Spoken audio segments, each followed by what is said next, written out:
सबको नमस्कार। आज प्रधानमंत्री नरेंद्र मोदी जी की अध्यक्षता में जो कैबिनेट की बैठक हुई उसमें 3 अहम फैसले लिए गए। करोड़ों किसानों को एमएसपी खरीफ की राहत थी, तो खरीफ सीजन के पहले ही वो घोषित की है और बड़ी भी है, तो उसके बारे में नरेंद्र सिंह तोमर जी आपको विस्तृत जानकारी देंगे। दूसरे एक निर्णय के अनुसार रेलवे यातायात ज्यादा सुरक्षित करने के लिए 4G स्पेक्ट्रम का रेलवे को ज्यादा आवंटन किया गया है। अभी तक रेलवे 2G स्पेक्ट्रम का उपयोग करती थी, अब 5 मेगाहर्ट्ज स्पेक्ट्रम, ये 700 मेगाहर्ट्ज के बैंड में दिया जाएगा, तो बहुत ही उनके संचार व्यवस्था में और उनकी सुरक्षा, उसके कारण ये बहुत फर्क पड़ेगा। पहला फर्क ये पड़ेगा कि अभी तक रेलवे का कम्युनिकेशन ऑप्टिकल फाइबर के द्वारा होता था। अब ये अत्याधुनिक स्पेक्ट्रम मिलने के कारण ये अब रेडियो कम्युनिकेशन होगा, रियल टाइम होगा, और इसलिए सेफ्टी बहुत बढ़ेगी। सिग्नल का भी अनेक जगह नूतनीकरण हो रहा है और होता रहेगा। इसमें संचार और सिग्नलिंग दोनों में परिणाम होगा अच्छा। संचार में भी सुधार आएगी, गति आएगी, क्वांटम होगा, और सिग्नलिंग में भी इसका निश्चित प्रभाव होगा। यह दुनिया की एक आधुनिक प्रणाली होगी। अब हाई स्पीड रेडियो कम्युनिकेशन होगा।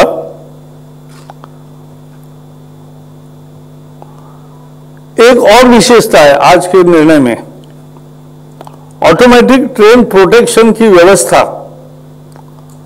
अब रेलवे में बहुत ज्यादा मजबूत की जा रही है। और खुशी की बात यह है कि कोलिजन अवॉइडेंस सिस्टम, यानी 2 गाड़ियों का टकराव न हो, इसके लिए जो व्यवस्था बनी है वो 4 भारतीय कंपनियों ने बनाई है। मेक इन इंडिया का ये बहुत सुंदर आविष्कार है, और इसलिए ये ऑटोमेटिक ट्रेन प्रोटेक्शन सिस्टम से और कोलिजन अवॉइडेंस सिस्टम से यातायात की सुरक्षा बढ़ेगी। रियल टाइम कम्युनिकेशन के कारण रेल की गति बढ़ेगी, ज्यादा रेल चलेगी, लोगों की अधिक सुविधा होगी, और ये सब आने वाले 5 साल में काम पूरा होगा। अपने यहां 96% ट्रैफिक 34,000 किलोमीटर के रेलवे के ट्रैक पर होती है। ये सभी 34,000 किलोमीटर का ट्रैक इसमें लिया जाएगा।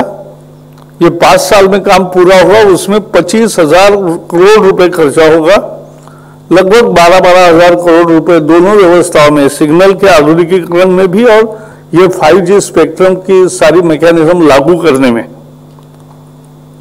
तो ये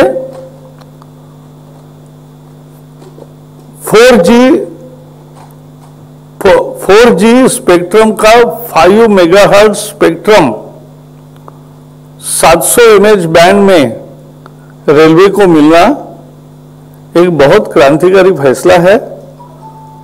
और भारत सरकार ने स्पेक्ट्रम के बारे में कहाँ कितना उपयोग होता है, किसके पास कितना है, ये करके एक और उपयोग कैसे हो सकता है इसकी व्यवस्था की है। उसी के तहत ये रेलवे को 700 मेगाहर्ट्ज के बैंड में 5 मेगाहर्ट्ज स्पेक्ट्रम 4G का मिलेगा और रेलवे की व्यवस्था अत्यंत आधुनिक होगी।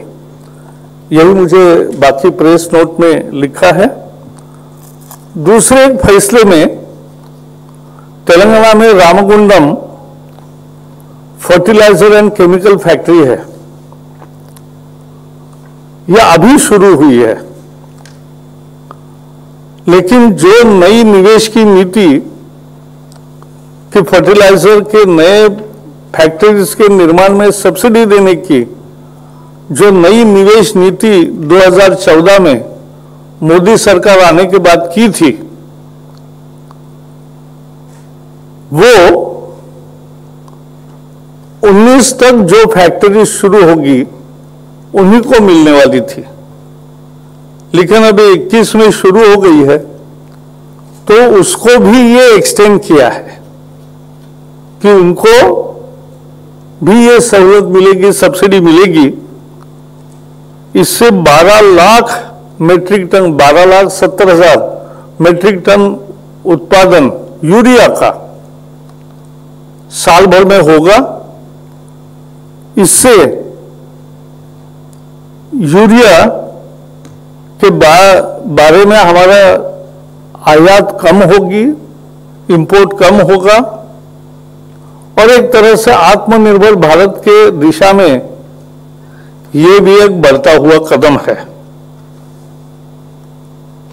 आगे भी अनेक फैक्ट्रीज की योजना की है ताकि आत्मनिर्भर भारत यूरिया और अन्य खादों के लिए भी सही मायने में यहां उत्पादन उसका होने लगे, यही दृष्टि है उसकी। और इसलिए आज ये Ramagundam chemical and fertiliser factory को जो सहूलत नहीं तो नियमों के अनुसार नहीं मिलती थी क्योंकि 19 तक नहीं बना था, लेकिन वो एक्सटेंड करके 21 में बना है, तो भी ये फैसला लिया गया कि उसको भी सब्सिडी दे।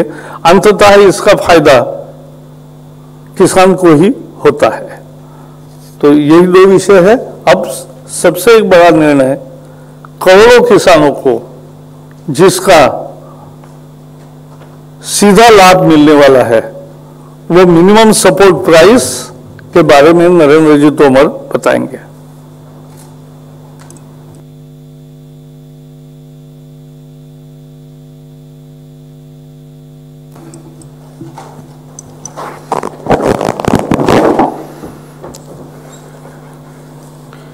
माननीय प्रकाश जावड़ेकर जी और उपस्थित सभी मित्रों, जैसा कि प्रकाश जी ने आप सबके समक्ष विषय रखा कि आज मंत्रिपरिषद की बैठक हुई प्रधानमंत्री नरेंद्र मोदी जी की अध्यक्षता में, उसमें विभिन्न निर्णय लिए गए। कुछ निर्णयों को विस्तार से उन्होंने रखा है। कृषि से संबंधित जो विषय है वो मुझे रखने के लिए उन्होंने कहा है। तो मैं इस अवसर पर सिर्फ इतना ही कहना चाहता हूं कि प्रधानमंत्री नरेंद्र मोदी जी के नेतृत्व में विगत 7 वर्षों में लगातार कृषि के क्षेत्र में एक के बाद एक अनेक ऐसे निर्णय हुए जिन निर्णयों से किसान की आमदनी बढ़े, किसान महंगी फसलों की ओर आकर्षित हो, किसान के घर में खुशहाली आए और खेती फायदे का सौदा बने।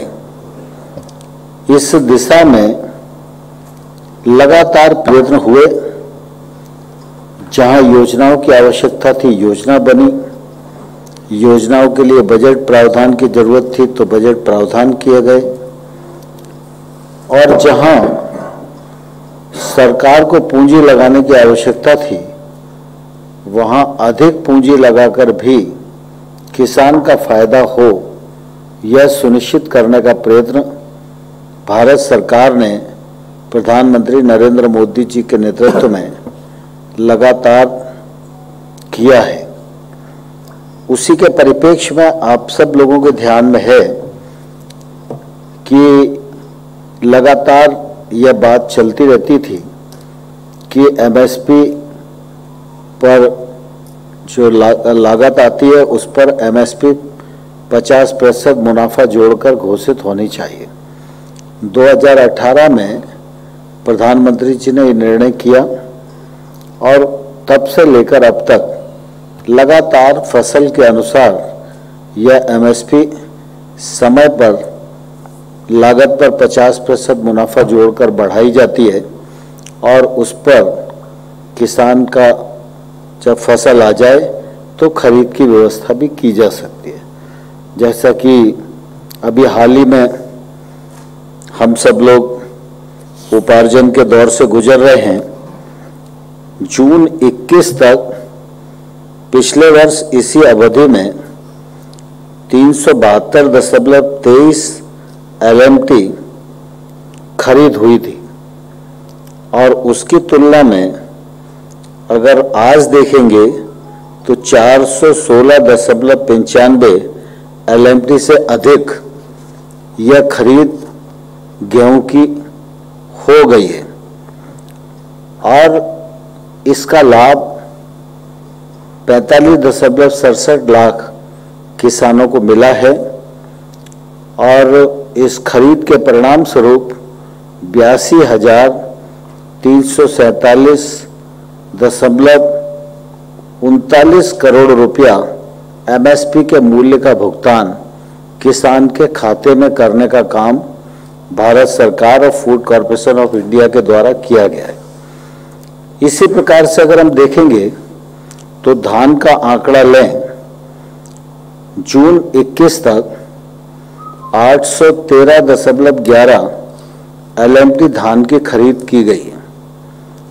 पिछले वर्ष का अगर इसी समय का हम आंकड़ा देखें तो 736.36 लाख मीट्रिक टन था और इस बार जो धान की खरीद हुई है उसका लाभ 120 लाख से अधिक किसानों को मिला है और इसके परिणाम स्वरूप 1,53,515.20 करोड़ रुपए एमएसपी का भुगतान चावल उपार्जन के दृष्टि से किसान के खाते में देने का एक सफलतम प्रयत्न हुआ है।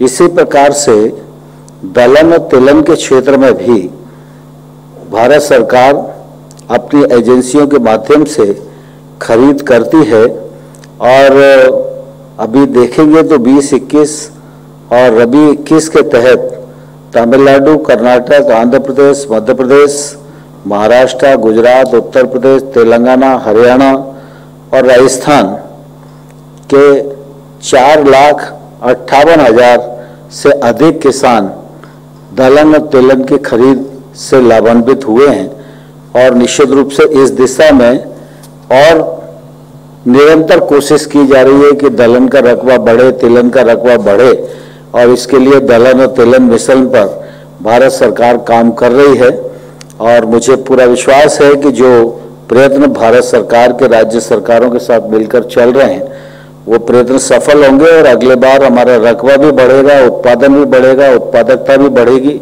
और हम खरीद कर सकेंगे और जो आयात पर हमारी निर्भरता है उस निर्भरता से मुक्त होने की दिशा में अग्रसर होंगे। आज मंत्रिपरिषद की बैठक में प्रधानमंत्री जी की अध्यक्षता में खरीफ की फसलों का न्यूनतम समर्थन मूल्य घोषित करने का निर्णय हुआ है। मैं आपके सामने इसे रखने जा रहा हूं। धान जो सामान्य स्तर का है उसका भाव अभी 1868 रुपया था और अब 21-22 में ये 1940 रुपया हो गया।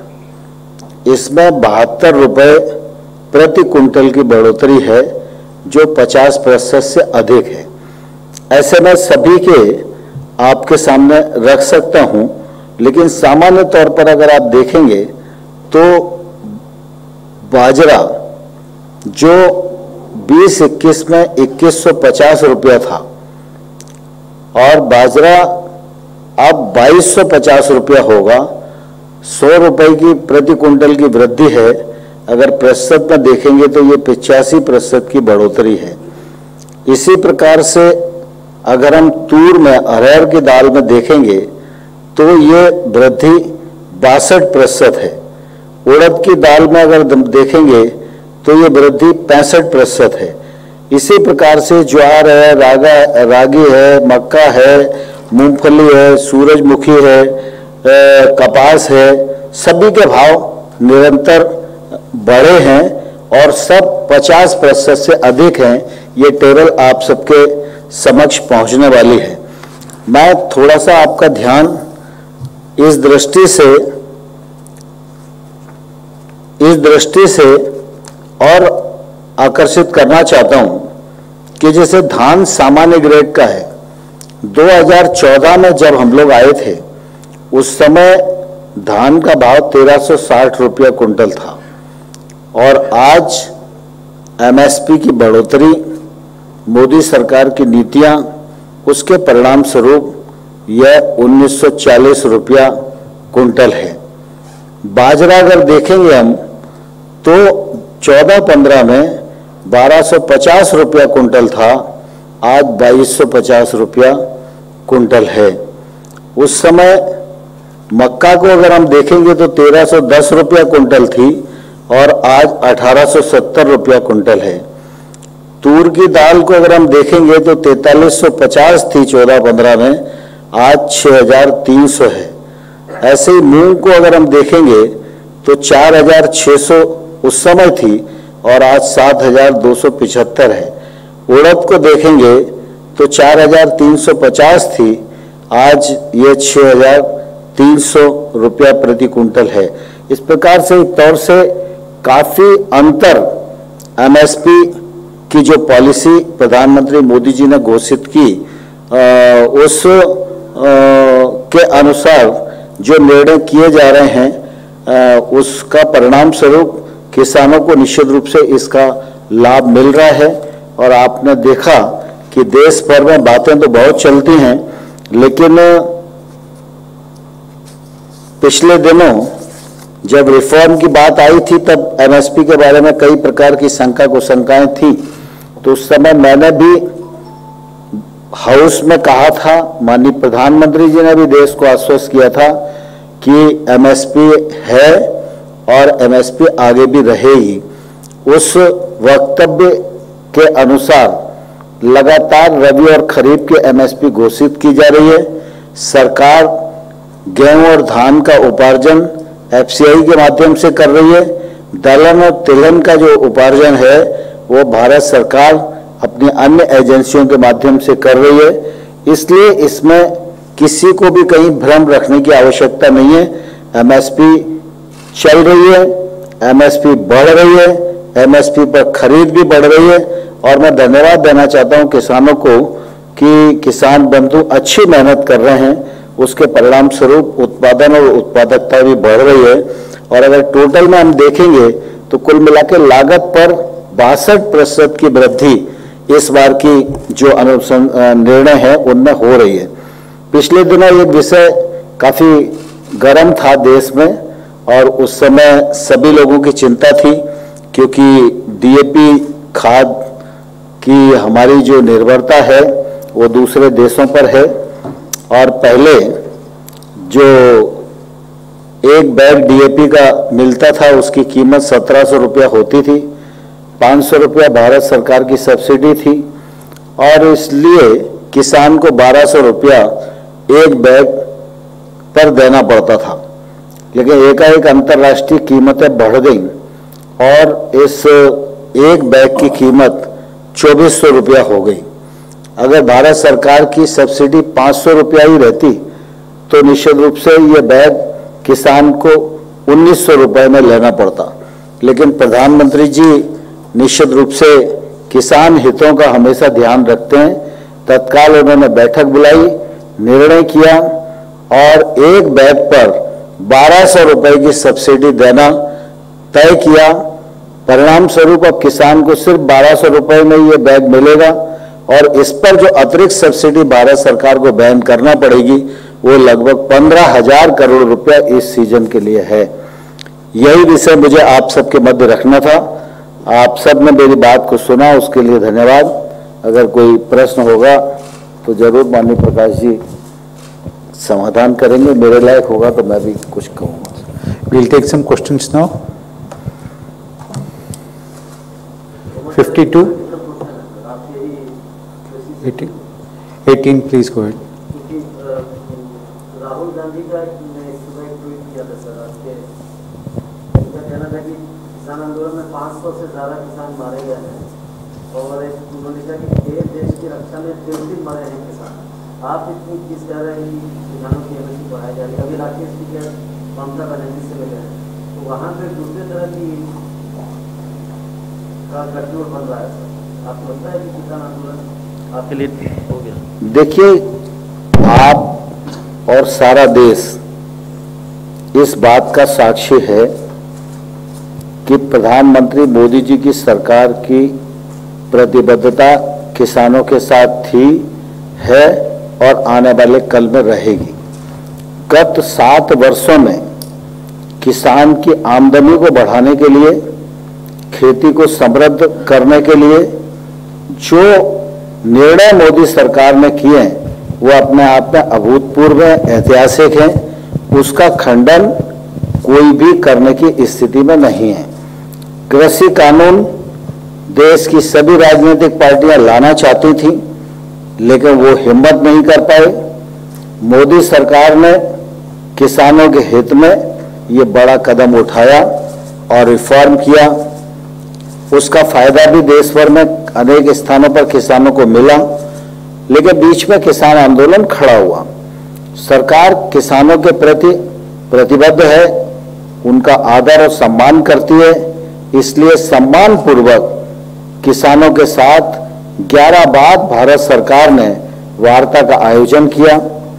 उनसे पूछा कि कानून में आपत्ति क्या है, कानून का कौन सा प्रावधान आपको किसानों के विपरीत लगता है, लेकिन इसका कोई जवाब न तो हाउस में किसी राजनीतिक दल के नेता ने दिया, न किसी किसान यूनियन के नेता ने दिया, इसलिए वार्ता आगे नहीं बढ़ सकी। भारत सरकार प्रधानमंत्री नरेंद्र मोदी जी के नेतृत्व में किसानों के प्रति पूरी तरह सम्मान रखती है और इसलिए जब किसान चर्चा करना चाहेंगे भारत सरकार तैयार चर्चा के लिए रहेगी। लेकिन हमने बार बार कहा है कि प्रावधान में आपत्ति है, वो आपत्ति तर्क के साथ आप बताइए, हम सम्मान सुनेंगे भी और उसका निराकरण भी करेंगे। जहां तक राहुल गांधी के ट्वीट का सवाल है, उसको कांग्रेस भी गंभीरता से नहीं लेती, इसलिए मुझे लगता है कि मुझे उसका जवाब देने की आवश्यकता नहीं है। सर, मेरा सवाल ये है कि जो किसान आंदोलन कर रहे हैं और लंबे समय से वो अभी भी जमे हुए हैं, कोरोना काल में भी उन्होंने अपनी मांग को लेकर अपना आंदोलन नहीं छोड़ा है, क्या कोई बातचीत का कोई रोड मैप आपको लगता है नए सिरे से होनी चाहिए? क्या सरकार की ओर से कोई पहल होगी? क्योंकि वो कहते हैं, सरकार कहती है बातचीत के लिए आइए, लेकिन वही एजेंडा सरकार दे देती है। जो 11 राउंड की बातचीत हुई है उसमें नतीजा नहीं निकला तो वो सरकार के ऊपर डालते हैं। आपके पास कोई फ्रेश प्रपोजल है बातचीत के लिए? देखिए, 11 बार की बात सरकार ने खाली नहीं की है। जब वो वार्ता के लिए आए तो हर बार हमने एक ठोस प्रस्ताव उनको दिया। उनकी चर्चा के दौरान जो विसंगतियां ध्यान में आती थी, यद्यपि वो विसंगतियां नहीं थी, फिर भी किसानों के सम्मान में हमने उन विसंगतियों पर चर्चा करने और उसको निराकरण करने का प्रस्ताव उनको दिया था। और जब वार्ता स्थगित हुई उस दिन भी इस कानून को 1.5 साल तक स्थगित रखकर कमेटी बनाकर कानून पर विस्तार से किसान, विद्वान, अधिकारी सब मिलकर चर्चा करें और इस कानून में अगर आपको कोई खामी लगती है तो निश्चित रूप से हम उसका निराकरण करेंगे। मैं समझता हूं ये अपने आप में बड़ा प्रस्ताव था, उसके बावजूद भी अगर उन्होंने प्रस्ताव नहीं माना तो यह दुर्भाग्यपूर्ण है। Thank you.